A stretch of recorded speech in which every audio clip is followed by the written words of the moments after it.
Agradecemos a Dios por esta preciosa oportunidad que una vez más nos concede. Estamos desde la ciudad de Las Arenas, en Puerto Armuelles, Panamá, para iniciar con la lectura de los capítulos 4, 5 y 6 del libro del profeta Ezequiel.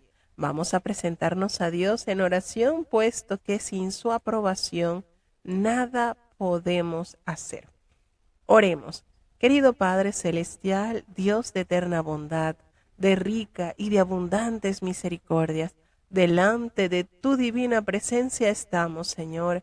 Te adoramos, te exaltamos, porque solo tú eres digno de toda honra y de toda gloria. Señor, ¿a quién iremos, Padre?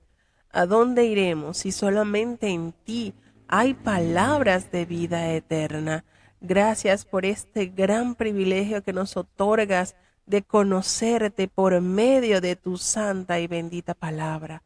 Perdona nuestros pecados, faltas y errores cometidos delante de ti, pues reconocemos que ante tu presencia no hay hombre que no peque.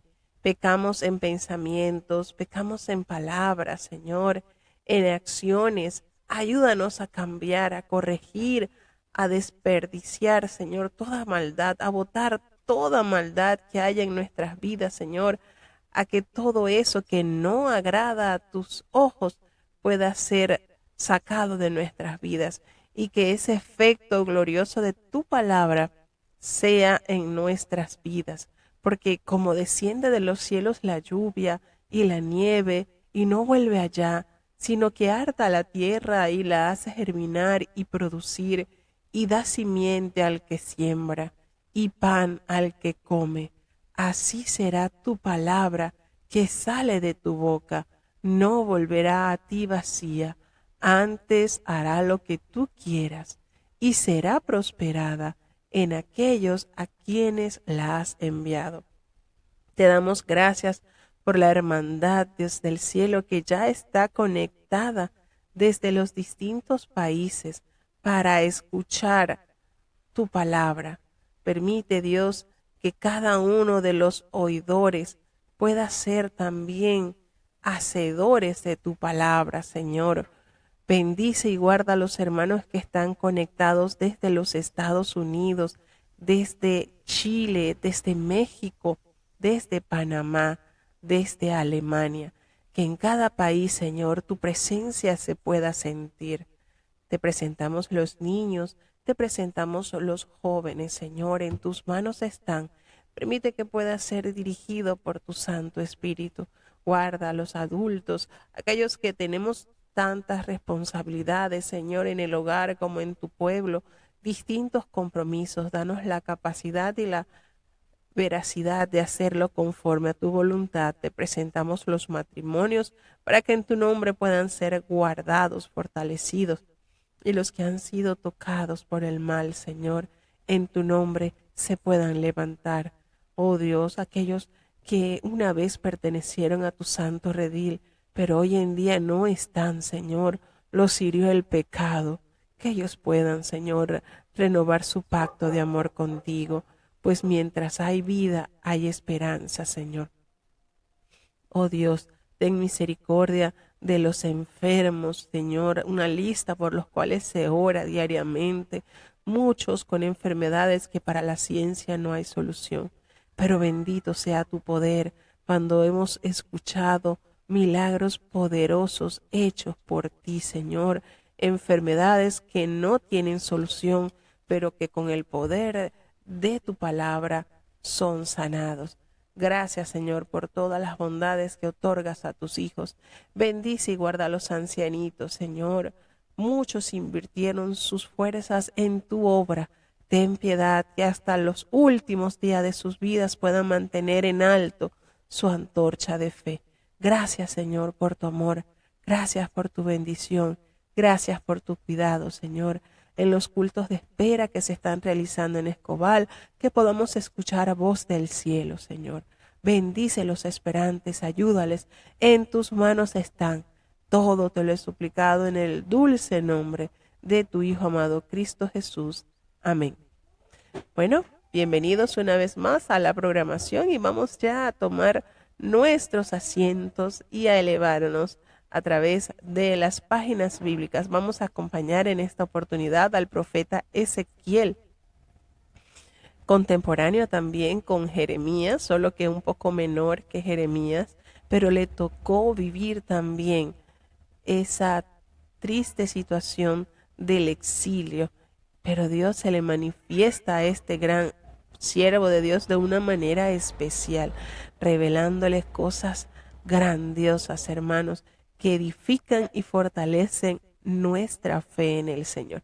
Escuchemos entonces el capítulo 4 del libro del profeta Ezequiel. Ezequiel capítulo 4. Y tú, hijo del hombre, tómate un adobe y ponlo delante de ti, y diseña sobre él la ciudad de Jerusalén, y pondrás contra ella cerco, y edificarás contra ella fortaleza, y sacarás contra ella baluarte, y asentarás delante de ella campo, y pondrás contra ella arietes alrededor. Tómate también una plancha de hierro, y ponla en lugar de muro de hierro entre ti y la ciudad. Afirmarás luego tu rostro contra ella, y será en lugar de cerco, y la sitiarás. Es señal a la casa de Israel. Y tú dormirás sobre tu lado izquierdo, y pondrás sobre él la maldad de la casa de Israel. El número de los días que dormirás sobre él, llevarás sobre ti la maldad de ellos. Yo te he dado los años de su maldad, por el número de los días, 390 días, y llevarás la maldad de la casa de Israel. Y cumplidos estos, dormirás sobre tu lado derecho segunda vez, y llevarás la maldad de la casa de Judá 40 días, día por año te lo he dado. Y al cerco de Jerusalén afirmarás tu rostro, y descubierto tu brazo, profetizarás contra ella. Y he aquí he puesto sobre ti cuerdas, y no te tornarás del uno tu lado al otro lado, hasta que tú hayas cumplido los días de tu cerco.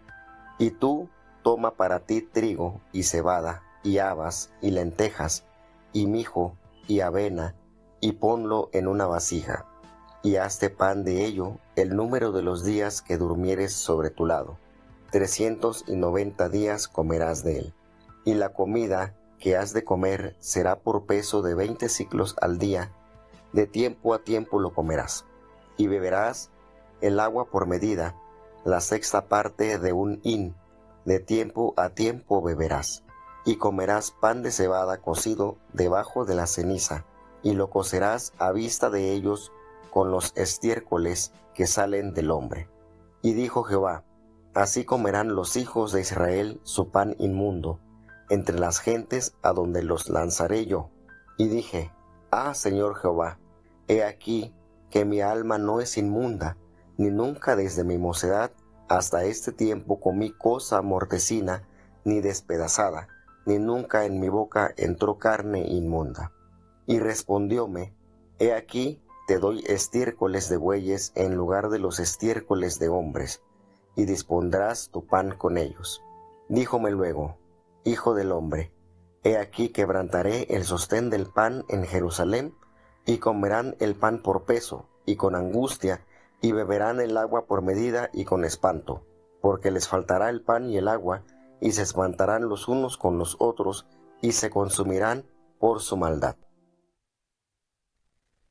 Bueno, tenemos entonces la manera en que el Señor se deleita en enseñar, y es a través de símbolos, cómo usa la vida de los santos varones para enseñar, para educar, para mostrar al pueblo las determinaciones de Él. Y bueno, como lo vimos en repetidas oportunidades en la vida del profeta Jeremías, pues el profeta Ezequiel no es la excepción, y el Señor le da órdenes para que él exprese por medio de símbolos el sitio de Jerusalén. ¿Cómo sería? Notamos aquí que ahí le da la orden el Señor que sobre una tablilla de adobe húmedo, que es un material que se utilizaba pues en la Mesopotamia para plasmar los símbolos de las Escrituras, Ezequiel debía diseñar la ciudad de Jerusalén y alrededor de esta tablilla colocar símbolos del sitio.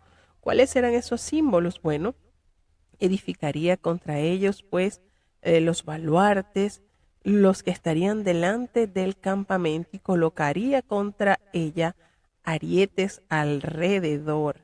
Fíjense, esto era como por decir una maqueta que él tenía que elaborar para mostrar al pueblo lo que les iba a acontecer. Y lo más duro de esto era que el Señor les estaba mostrando la situación, pero reconocía a Dios, sabía, por supuesto, el Señor lo sabe todo, que el corazón del pueblo estaba totalmente duro. Y se lo había dicho al profeta, te voy a enviar a la casa de Israel, pero sabes que esta es una familia rebelde, no te van a escuchar. Con eso preparando el camino para que el profeta supiera qué iba él a transitar. Y entonces, allí pues pondrían una plancha de hierro entre él y la ciudad para simbolizar que el sitio no sería quebrantado, no sería quebrado. Ese sitio que colocarían no sería quebrado. Entonces nos sigue expresando en los siguientes versículos que hay un segundo elemento en el símbolo del sitio que está dado por la acción de Ezequiel, y es: debe acostarse sobre su lado izquierdo durante 390 días, es decir, más de un año, dormir del lado izquierdo. Y eso el Señor se lo había hecho referencia a la maldad de la casa de Israel. Eso sería representado por los números de los días, de la maldad que en Israel, la parte del norte, el reino del norte, se había manifestado. Y debido a la maldad de la casa de Judá, tendría que hacerlo del lado derecho por 40 días. Fíjense de qué manera el Señor sistemáticamente organiza aún hasta el estilo de dormir del profeta. Hermanos, esto es tremendo, de verdad, como Dios da órdenes y el profeta, pues, sujeto a la voluntad de Dios, hace lo que Él le pida. Porque de este número de días no se sabe, es difícil determinar simbólicamente por qué 390 días a la parte del norte y 40 días sobre sobre Judá. Sin embargo, Ezequiel estaba cargando sobre sí el castigo que el pueblo sufriría. Nos dice también una de las características de esta encomienda que el Señor le da, y es que tenía que prepararse, tomar consigo alimentos. ¿Cuáles serían este tercer elemento?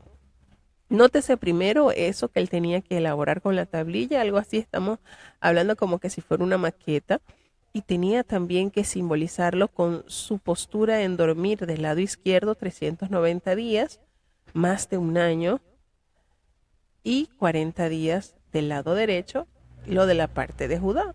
Luego el Señor le da una tercera encomienda, y es que debía tener elementos del sitio, pues de este sitio que le estaban ya el Señor manifestando. Tenía que prepararse con comida, es decir, debía de estar preparado, asistiendo, resguardando la alimentación que necesitaría para poder soportar este sitio.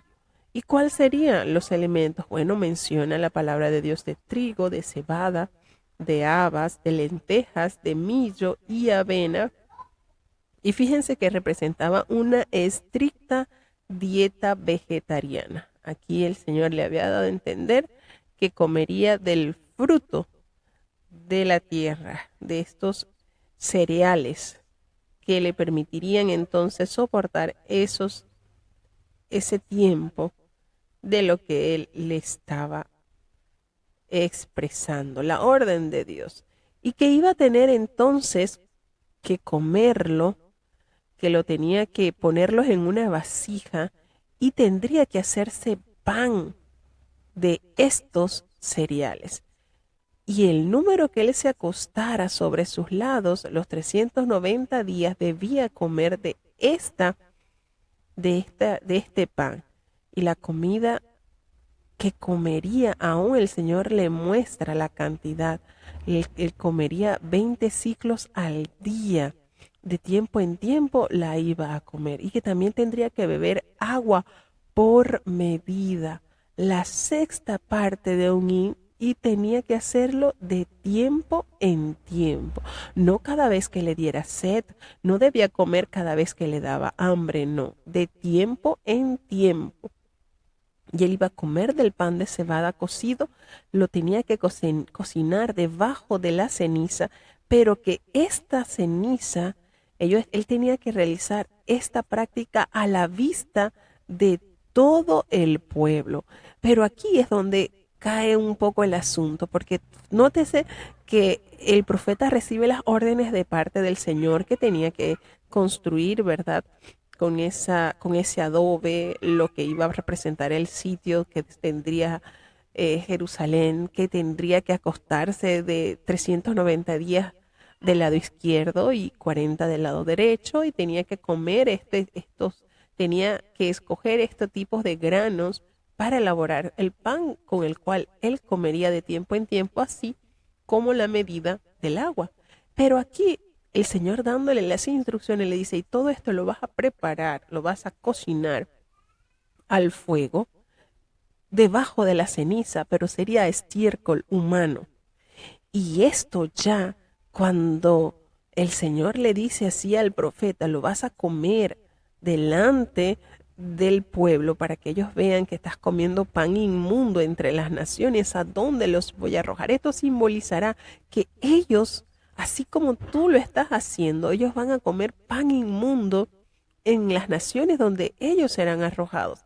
Y ya cuando el profeta escucha esta orden, entonces el Señor, y de verdad que me gusta esta parte, me voy a explicar, porque allí el profeta se había mostrado tan sumiso a todo el plan del Señor, pero cuando ya él escucha el combustible que tenía que usar para preparar estos panes, sería estiércol humano, él le dice al Señor, ay Señor Jehová, mira que mi alma no es inmunda. Yo nunca, nunca desde mi juventud hasta este tiempo he comido cosa mortecina, ni nada despedazado por las fieras, ni nunca en mi boca ha entrado carne inmunda.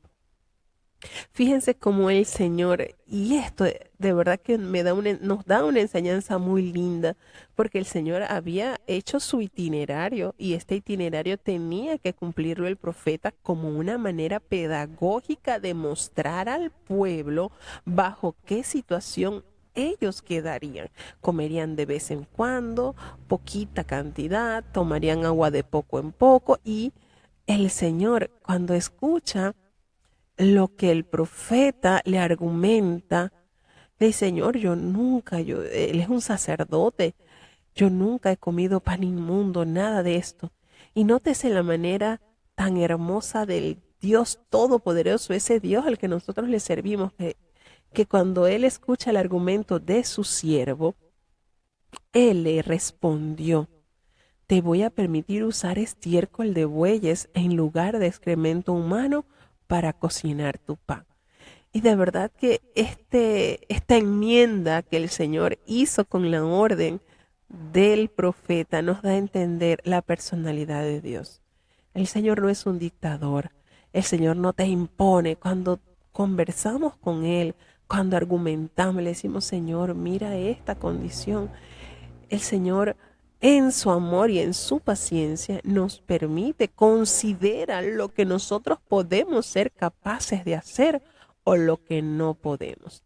Nótese aquí la actitud del profeta en las órdenes anteriores. Hubo total sujeción. Él no alegó nada de que no lo haría, de que bueno, pero porque no, no, no. Pero cuando ya le toca esta parte y él se sorprende porque no quiere tener inmunda su carne, siempre tuvo el temor de Dios, de la pureza y la santidad.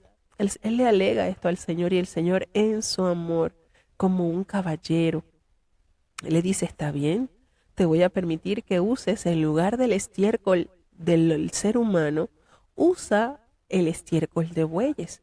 Y así lo hizo y con ese combustible el profeta preparó entonces su alimento, porque el estiércol de bueyes era usado comúnmente es como ese combustible en el cercano oriente con el cual se cocinaban los alimentos, mientras que el excremento humano, por supuesto, era algo tan repulsivo, era algo tan impuro para un sacerdote como Ezequiel, por lo cual Dios entonces le autorizó, le permitió reemplazarlo. Y entonces cuando usted lee esto en la palabra de Dios, se da cuenta cómo Dios no es un Dios autoritario, es un Dios que sí lo vas a hacer, vas a usar estiércol humano porque lo dije yo y punto. No, no, no. El Señor es tan hermoso y le da esa oportunidad al profeta entonces de que se valga del estiércol de estos animalitos que, como todos sabemos, el estiércol de bueyes, el estiércol de vaca, de estos animalitos, ellos consumen pasto y no poseen podríamos decir, esa textura, esa mala composición como la que se tiene en el estiércol humano. Entonces, él logra eh, cumplir con la orden divina, pero para no contaminar su cuerpo, el Señor le permite esta enmienda de esta orden, así de maravilloso y bello. De verdad, yo veo al Dios al que nosotros servimos es un Dios de amor, es un Dios, es un caballero. Nos escucha cuando nosotros le argumentamos, Señor, mira esto, considera, y Él no nos va a maltratar. El Señor no nos va a maltratar. El Señor sabe hasta cuánto es nuestra capacidad. Entonces, Él recibe esta orden y toma entonces el profeta el rol de enseñar a su pueblo lo que ellos iban a experimentar. Entonces, cuando a ellos les faltara el pan y el agua, que ellos se miren uno a otro con espanto y se consuman en su maldad, porque ellos les faltaría, esto es parte de lo que ellos iban a experimentar, a vivir con la invasión de Babilonia. Todo esto que el Señor está mostrando por medio de la vida del profeta. Seguimos avanzando entonces hacia el capítulo 5 del libro del profeta Ezequiel. Ezequiel capítulo 5. Y tú, hijo del hombre, tómate un cuchillo agudo, una navaja de barbero toma, y hazla pasar sobre tu cabeza y tu barba. Tómate después un peso de balanza y reparte los pelos. Una tercera parte quemarás con fuego en medio de la ciudad, cuando se cumplieren los días del cerco, y tomarás una tercera parte y herirás con cuchillo alrededor de ella, y una tercera parte esparcirás al viento, y yo desenvainaré espada en pos de ellos. Tomarás también de allí unos pocos por cuenta, y los atarás en el canto de tu ropa. Y tomarás otra vez de ellos, y los echarás en mitad del fuego, y en el fuego los quemarás. De allí saldrá el fuego en toda la casa de Israel. Así ha dicho el Señor Jehová: esta es Jerusalén. Púsela en medio de las gentes y de las tierras alrededor de ella, y ella mudó mis juicios y mis ordenanzas en impiedad más que las gentes y más que las tierras que están alrededor de ella, porque desecharon mis juicios y mis mandamientos y no anduvieron en ellos. Por tanto, así ha dicho Jehová: por haberos multiplicado más que a las gentes que están alrededor de vosotros, no habéis andado en mis mandamientos, ni habéis guardado mis leyes. ni aun según las leyes de las gentes que están alrededor de vosotros habéis hecho. Así pues ha dicho el Señor Jehová: He aquí yo contra ti, sí, yo, y haré juicios en medio de ti a los ojos de las naciones, y haré en ti lo que nunca hice, ni jamás haré cosa semejante a causa de todas tus abominaciones. Por eso los padres comerán a los hijos en medio de ti, y los hijos comerán a sus padres, y haré en ti juicios, y esparciré a todos vientos todo tu residuo. Por tanto, vivo yo, dice el Señor Jehová, ciertamente por haber violado mi santuario con todas tus abominaciones, te quebrantaré yo también. Mi ojo no perdonará, ni tampoco tendré yo misericordia. Una tercera parte de ti morirá de pestilencia, y de hambre será consumida en medio de ti, y una tercera parte caerá a cuchillo alrededor de ti, y una tercera parte esparciré a todos los vientos, y tras ellos desenvainaré espada. Y cumpliráse mi furor, y haré que repose en ellos mi enojo, y tomaré satisfacción, y sabrán que yo Jehová he hablado en mi celo, cuando habré cumplido en ellos mi enojo.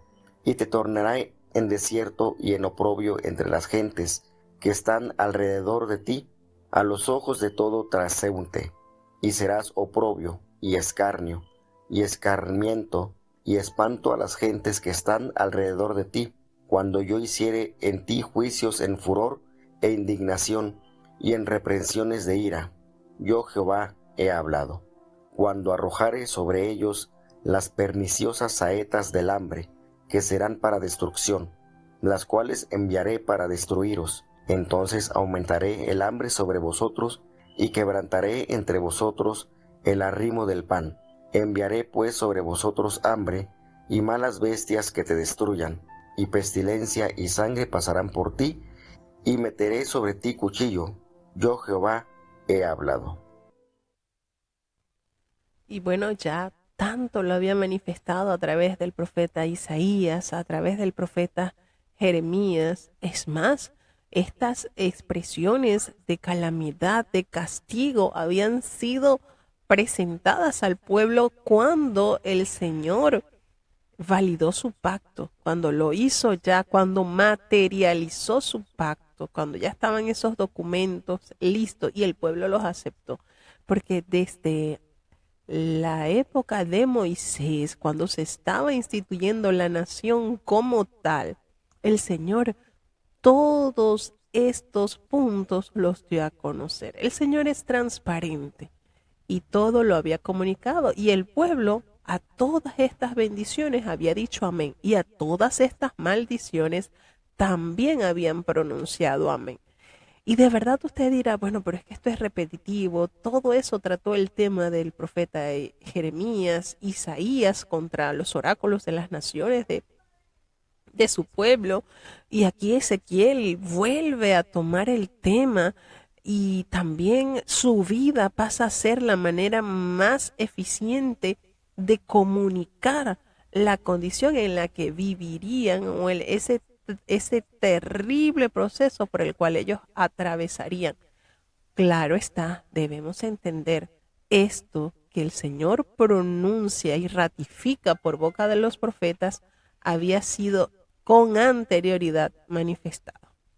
Y el Señor había usado de mucha paciencia, de mucha misericordia, para que ellos no sufrieran este castigo, pero ellos llegaron a un punto quiebre donde ya el Señor no podía seguir sufriendo su maldad, su desobediencia. Era algo que si ya tenía que hacerse. Y bueno, notamos en este capítulo 5 cómo la palabra del Señor nos hace referencia cuando el Señor le dice: y tú, hijo del hombre, tómate un cuchillo agudo, toma una navaja de barbero y hazla pasar sobre tu cabeza y tu barba. Y fíjense que esto era señal de luto, de desgracia, y para que un sacerdote se hiciera esto, porque recordemos que aunque Ezequiel, gran profeta de Dios, fue llamado a este ministerio, pero también era parte del cuerpo sacerdotal. Y el Señor le ordena esto, cosa que él hizo, por supuesto. Y bueno, este es lo que Ezequiel hace, ¿verdad? Para expresar un simbolismo profético. Lo pone de manifiesto también el profeta Isaías a través de una metáfora que está plasmado precisamente en el capítulo 7, versículo 20 del libro del profeta Isaías. Por eso que todo esto tiene armonía, hermanos. ¿Cuántos años de diferencia hay entre el profeta Isaías y el profeta Ezequiel? Unos cuantos años, ¿verdad? Como unos 100 y algo de años. Y resulta que en el capítulo 7, versículo 20 del profeta Isaías hace referencia que en aquel día el Señor raerá con navaja alquilada con los que habitaban al otro lado del río, esto es, con los reyes de Asiria. Él raería cabeza y pelo de los pies, y aún la barba también quitaría. De esta manera se hace conexión con estos versículos y se va cumpliendo todo lo que el Señor, imagínense cuántos años habían transcurrido. Y las personas por eso se confían, dicen, no, pero es que siempre se anuncia, pero no pasa nada. Hermanos, Dios es paciente. No debemos tomar por tardanza, ay, es que el Señor se tarda y eso es que no va a venir, no. Entonces, el profeta pues le recibe la orden de que él debía quemar al fuego, y eso se define así pues, que había la manera en que muchos iban a morir con pestilencia y hambre. Cuando se cumplieran los días del asedio, después de los 390 simbólicos días que nos revela el capítulo anterior. Entonces, en medio, él nos hace referencia de que iba esa cantidad de cabellos, de que los iba a dividir en partes iguales y tomarían distintos destinos. Unos serían quemados. Fíjense cómo el Señor va expresándole que unos serían quemados y otros serían llevados, esparcidos por el viento. Y así la palabra de Dios va revelando cómo otros quedarían, unos quedarían esparcidos en medio de las naciones y de las tierras alrededor de ella. Entonces, esto era una manera, fíjense que el profeta se tuvo que exponer, rapar su cabello, quitar su barba y realizar este simbolismo para que el pueblo pudiera percibir, aunque él no lo iba a entender, el pueblo ya estaba de verdad predispuesto a rechazar toda la voz de Dios. Pero ¿qué era lo que le decía el Señor? Anda, habla, te oigan o no te oigan, hazlo. Pero habrá el testimonio de que hubo profeta de Jehová. Te oigan o no te oigan, igual vas a enseñarle. Entonces, cuando hace referencia, pues que quedarían muchos en medio de las naciones, pues Dios había colocado a Israel en una posición privilegiada, por supuesto, por lo que el castigo a ellos sería mucho más severos. Y el Señor le dice, yo estoy contra ti. Esa frase utilizada frecuentemente por el profeta al referirse a los juicios del Señor, a la tierra de Israel, a todas estas naciones también de las cuales van a recibir el justo pago del Señor. Cuando dice, yo estoy contra ti, imagínese tener nada más de adversario al Señor. ¿Será que habrá probabilidad de sobrevivencia? Nos parece que no. Y promete lo que se cumplió. Durante el sitio se pueden ocurrir casos de canibalismo, y ellos se predicen en Deuteronomio 28, 53, y Jeremías también lo recordó en el capítulo 19, versículo 9. Y por supuesto, queda la evidencia clara cuando se narra en el libro segundo de los Reyes, en el capítulo 6, versículos 28 y 29. Todas estas cosas se habían ya profetizado, y por supuesto que se cumplen, y es a donde va el mensaje, hermanos. Si Dios anuncia, es porque va a suceder. ¿Qué nos corresponde a nosotros? Prepararnos. Entonces, en el versículo 11, él dice, por tanto, vivo yo, dice Jehová. Ese vivo yo es una exclamación que aparece muchísimas veces en este libro como evidencia de que esto tiene fiel cumplimiento. Y vemos cómo está plasmado en este libro el triple juicio del Señor que también se anunció en Jeremías, que también se anunció en Isaías, cuando habla acerca de las pestilencias, del hambre y de la espada, aparece una y otra vez en el libro. Y por supuesto se añade un cuarto juicio que está representado por las fieras salvajes. Porque ¿qué sucedía? Cuando la tierra era deshabitada por los hombres, entonces las fieras se multiplicaban y llegaban y por supuesto arremetían si había algunas personas cercanas a estos lugares. Cuando nos hace referencia sobre oprobio, el escarnio, el escarmiento y el espanto, por supuesto que se usan estas palabras para calificar a Israel en qué condición quedaría. Ellos quedarían como burla, serían objeto de burla por las naciones que estaban a su alrededor a causa del juicio que vendría por la mano poderosa del Señor, porque de una manera que el Señor manifestaba también su existencia a las otras naciones que tenían otros dioses. Y cuando las personas preguntaran, ¿y esto por qué sucedió así? ¿Cuál era lo que tenían que responder? Es que ellos negaron, dejaron al Dios de Israel y por eso les vino toda esta calamidad. Entonces, la calamidad de Israel también era una manera muy clara de asegurar el enojo y la existencia del Dios de ellos. Entonces, fíjense cómo el Señor narra lo que ellos iban a experimentar y el impacto que tendría este castigo aún en los alrededores de las naciones donde ellos estaban. Ezequiel capítulo 6. Y fue a mí palabra de Jehová, diciendo: Hijo del hombre, pon tu rostro hacia los montes de Israel, y profetiza contra ellos, y dirás: Montes de Israel, oíd palabra del Señor Jehová.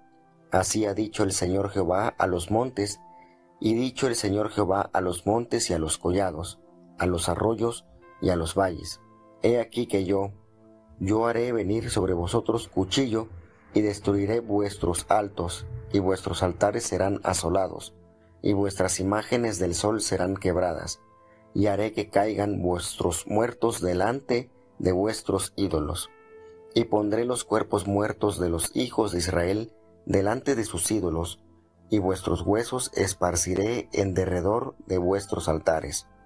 En todas vuestras habitaciones las ciudades serán desiertas, y los altos serán asolados, para que sean asolados y se hagan desiertos vuestros altares, y quebrados serán vuestros ídolos, y cesarán, y vuestras imágenes del sol serán destruidas, y vuestras obras serán deshechas. Y los muertos caerán en medio de vosotros, y sabréis que yo soy Jehová. Mas dejaré que haya de vosotros quien escape del cuchillo entre las gentes, cuando fuereis esparcidos por las tierras.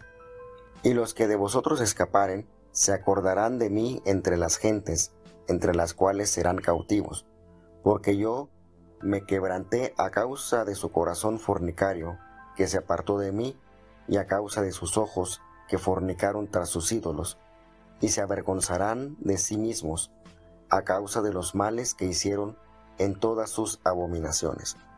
Y sabrán que yo soy Jehová. No en vano dije que les había de hacer este mal. Así ha dicho el Señor Jehová: hiere con tu mano y huella con tu pie y di: ay de los males de la casa de Israel por todas las abominaciones, porque con cuchillo y con hambre y con pestilencia caerán. El que anduviere lejos morirá de pestilencia, y el que anduviere cerca caerá a cuchillo, y el que quedare y fuere cercado morirá de hambre. Así cumpliré en ellos mi enojo.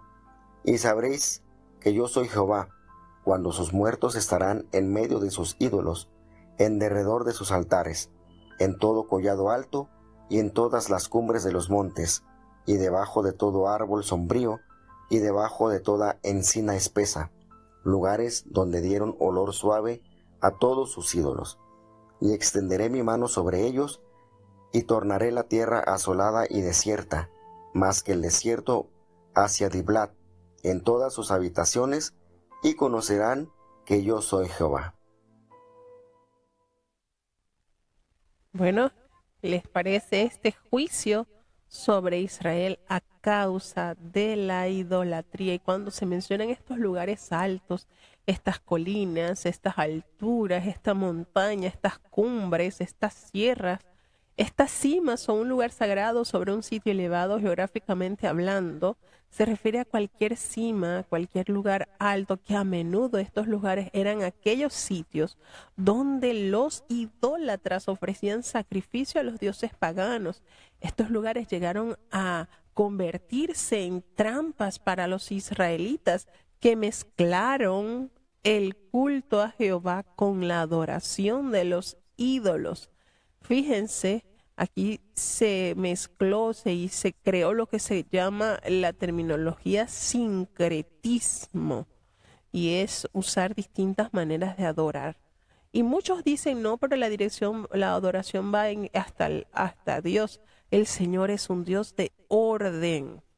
Y hay algo que es importante recalcar, que no debemos ofrecer sacrificios a Dios en altares paganos. El Señor es un Dios de orden celoso y expresa la indignación que produjo en él ver a su pueblo totalmente lleno de desobediencia. Cuando el Señor manifiesta este oráculo contra los montes, porque bueno, precisamente allí era donde se manifestaba la idolatría de la gente, sobre todo collado alto y todas las cumbres de los montes, allí habían construido altares, y el castigo que ahora se derramaría se debía a la acumulación de pecados a lo largo de los años, y no necesariamente al pecado de la gente de aquellos días. Esto fue como una acumulación de muchos siglos de desobediencia, de total desacuerdo y armonía a la palabra y a la orden divina. Hermano, si usted se pone a pensar, qué fácil es obedecer. Qué privilegio el tener usted la guía en la cual no hay pérdida. Y esto es maravilloso, de verdad. El Señor nos ha otorgado la guía, su palabra, y no solamente su palabra, nos ha dejado a nuestro guiador, el Espíritu Santo Consolador en nuestras vidas. Entonces no hay pérdida. ¿Por qué errar al blanco? Porque precisamente eso significa pecado, errar al blanco. ¿Por qué nosotros debemos de estar, como decía Salomón en Eclesiastés, sacando muchas cuentas? Hermano, lo escrito está y tiene cumplimiento. A nosotros solamente nos compete obedecer, sujetarnos, apasionarnos por amar a Dios a través de la obediencia a su palabra. Entonces, aquí hace referencia en los lugares altos, estos santuarios que habían edificado a la intemperie sobre las cimas de los montes, y allí bajo el follaje de los frondosos árboles y en otros sitios escogidos, allí Salomón adoró en el lugar alto de Gabaón, porque el templo aún no había sido edificado en Jerusalén, y muchos otros rendían legítimo culto a Dios en estos sitios. El problema con los lugares altos es que fácilmente se convertían en lugar de culto de los dioses cananeos, o del culto a Jehová como un dios de la naturaleza. Entonces los lugares altos, los altares, imágenes del sol o los ídolos forman otro grupo de 4 entidades.